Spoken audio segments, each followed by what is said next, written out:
सानिया मिर्जा का शुएब मलिक के लिए ऑफिशियल रद्द-अमल आ गया। पाकिस्तानी क्रिकेटर शुएब मलिक से खुल लेने वाली उनकी साबिका अहलिया सानिया मिर्जा ने ऑफिशियल अपना पहला रद्द-अमल जारी किया है और कहा है कि हमने हमेशा अपनी ज़ाती ज़िंदगी को अवाम के सामने नहीं रखा, लेकिन चूंकि अब सब ओपन हुआ है तो ये कहूँगी कि मेरी और शुएब की लाइफ काफ़ी माह से मसाइल में थी और चंद माह कबल हम में अलहदगी हो गई है।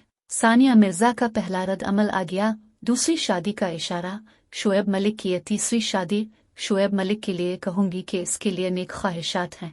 वो अपना नया सफ़र शुरू कर चुके हैं। ज़िंदगी के ऐसे नाजुक लम्हात पर फैंस से दरख्वास्त है कि वो फजूल बातों और बदगुमानियों से दूर रहें। गुज़िश्ता रोज़ शुएब मलिक ने पाकिस्तानी अदाकारा सना जावेद से शादी का ऐलान करके सबको हैरान कर दिया था। शुएब मलिक का धमाका, दूसरी शादी कर ली अहलिया अदाकारा। अहम बात यह है कि टेनिस की स्टार प्लेयर ने शुएब मलिक के बारे में कोई मनफी बात नहीं की और न ही निजी जिंदगी पर कोई सवालात उठाए हैं। इंतहाई काबिल एहतराम रवैया यह है कि सानिया मिर्जा ने शुएब मलिक की अगली शादी और उसके बाद की लाइफ की कामयाबी की दुआ की है। ये अमल करके उन्होंने पाकिस्तान और भारत समेत दुनिया भर में बसने वाले फैंस के दिल जीते हैं। साथ में फिर कहा है कि कोई भी ऐसी वैसी बात न करें। Well done Sania.